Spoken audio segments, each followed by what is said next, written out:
संजना बचपन से ही अपनी बुआ सुनैना के साथ ही रहती थी।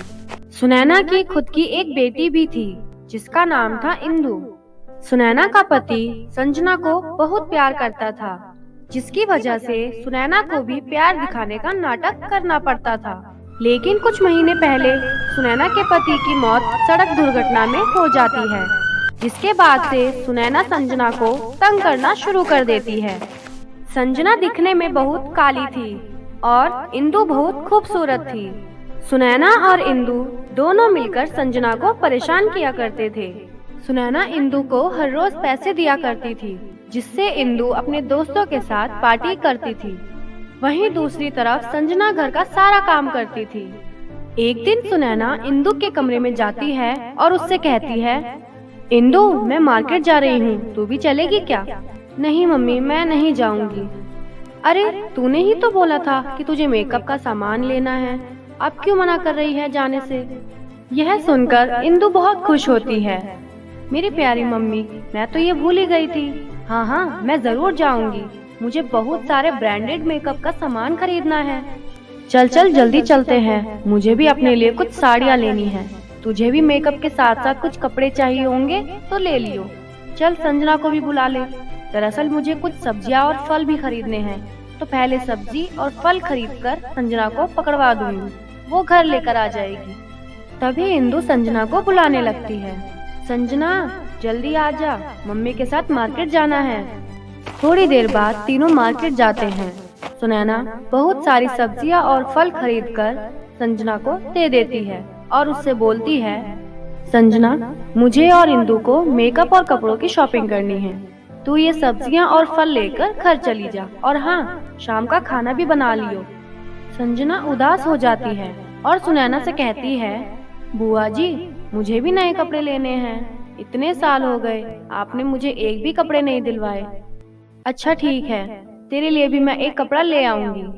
अब घर जा, वरना खाना बनाने में लेट हो जाएगा। संजना खुश हो जाती है और सब्जी फल लेकर घर आ जाती है। दोनों माँ बेटी शोरूम में जाकर कपड़े और मेकअप का सामान खरीदते हैं और थोड़ी देर बाद शॉपिंग करके घर वापस आ जाते हैं। तभी संजना किचन से बाहर निकलती है और सुनैना से कहती है, बुआ जी, आप आ गए बाजार से? मुझे मेरे नए कपड़े दिखाओ। मेरे पास पैसे खत्म हो गए थे, इसीलिए मैं तेरे लिए कुछ नहीं लाई। लेकिन ये गलत बात है, आपने मुझे कहा था कि आप मेरे लिए ड्रेस लेकर आओगी। वैसे भी आपने इंदु को इतना सारा मेकअप का सामान और इतने सारे कपड़े दिलाए, लेकिन मेरे लिए एक कपड़े के लिए भी पैसे नहीं बचे। ज्यादा मुंह मत चला, चुपचाप जाकर खाना बना। तुझे कौन सा कहीं बाहर जाना है? अपनी शक्ल देखी है, काली बिल्ली जैसी। संजना रोते हुए अपने कमरे में चली जाती है और उसी दिन रात को संजना बिना कुछ खाए पिए सो जाती है। इसी तरह कुछ दिन बीत जाते हैं और संजना की तबीयत खराब हो जाती है, जिस वजह से संजना सुबह सुबह अपने बिस्तर से उठ भी नहीं पाती। थोड़ी देर बाद सुनैना गुस्से में संजना के कमरे में आती है और उसे ताना मारते हुए बोलती है, महारानी विक्टोरिया, अभी तक सो रही हैं? महारानी विक्टोरिया, आपने बताया नहीं कि आपको नाश्ते में क्या चाहिए? बुआ जी, आज मेरी तबीयत बहुत ज्यादा खराब लग रही है, जिसकी वजह से मुझसे बिस्तर से उठा भी नहीं जा रहा। आजकल मैं देख रही हूँ तो बहुत बहाने बनाने लगी है। जल्दी से उठ जा, वरना आज मेरा हाथ उठ जाएगा तेरे ऊपर। अभी तक घर का सारा काम पड़ा हुआ है और महारानी विक्टोरिया यहाँ आराम कर रही है। संजना जैसे तैसे करके उठती है और घर का काम करना शुरू कर देती है। संजना झाड़ू लगा रही होती है कि तभी सुनैना उसके पास आती है और बोलती है, झाड़ू लगाने के बाद मार्केट से सब्जी लेकर आ जाइयो, क्योंकि अभी के खाने के लिए सब्जी नहीं है। थोड़ी देर बाद संजना सब्जी लेने बाजार चली जाती है। तभी रास्ते में अचानक संजना को चक्कर आने लगते हैं, जिससे वो बेहोश हो जाती है। तभी वहाँ से एक लड़की गुजर रही होती है और वो संजना को बेहोश देखकर उस पर पानी छिड़कने लगती है। ऐसा करने से संजना को होश आ जाता है। तभी वो लड़की संजना से पूछती है, क्या हुआ तुम्हें? तुम्हें तो बहुत तेज बुखार है, तुम्हें तो घर में आराम करना चाहिए। उस लड़की की यह बात सुनकर संजना रोने लगती है और कहती है, हाँ, मुझे बहुत तेज बुखार है, लेकिन तब भी मैं सारा काम कर रही हूँ, क्योंकि मेरी बुआ जी को ये सब बहाने लगते हैं। उन्होंने मुझे धमकी दी थी, अगर मैं काम नहीं करूँगी तो वो मेरी बहुत पिटाई करेंगे। इसीलिए न चाहते हुए भी मुझे घर के सारे काम करने पड़ रहे हैं। मैं बचपन से ही अपनी बुआ के साथ रहती हूँ, लेकिन फिर भी बुआ इंदु के जितना प्यार करना तो दूर, मुझे उसका 1/4 भी प्यार नहीं करती। मेरी बुआ और इंदु दिन में 10 बार मुझे काली बिल्ली बोलकर मेरा मजाक बनाती हैं। मुझे ये सब बिल्कुल अच्छा नहीं लगता, लेकिन फिर भी चुपचाप मैं सब सहती रहती हूँ। ये तो बहुत गलत बात है।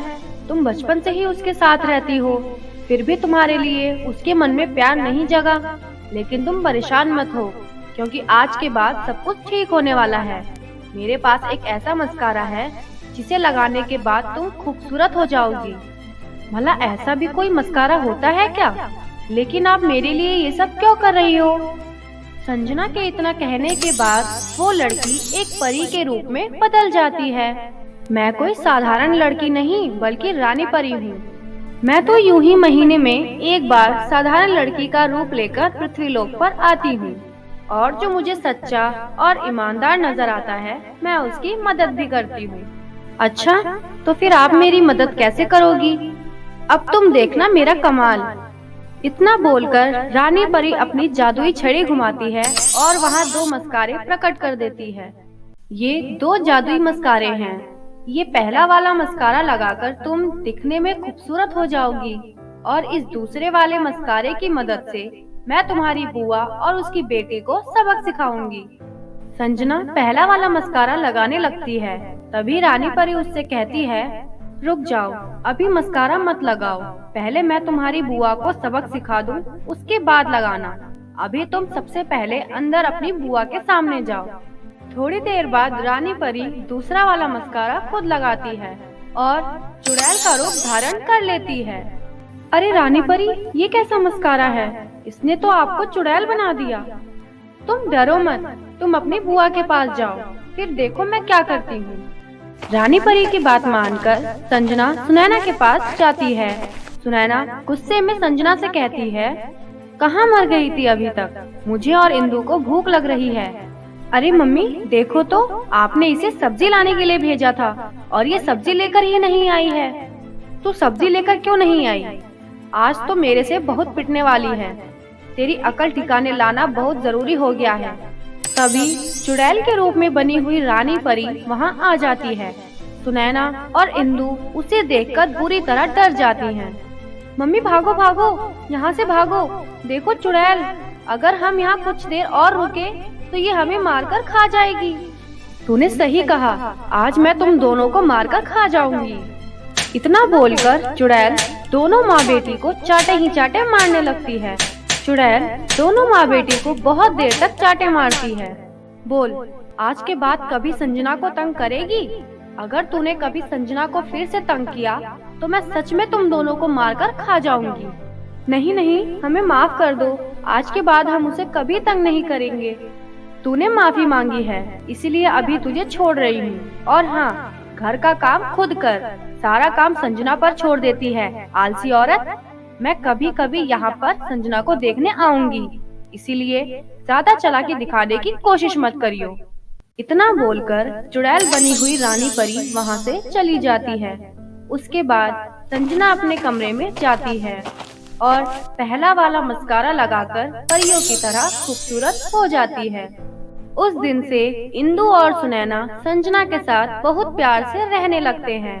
इस तरह संजना के जीवन में सब कुछ ठीक हो जाता है और वो अपने परिवार के साथ हंसी खुशी जीवन व्यतीत करने लगती है। हेलो दोस्तों, कैसी लगी आप सभी को हमारी ये कहानी? अगर पसंद आई हो तो लाइक जरूर करें। अरे हाँ, मैं एक और बात बताना तो भूल ही गई, बेल आइकन दबाकर सब्सक्राइब करना ना भूलें। Thank you.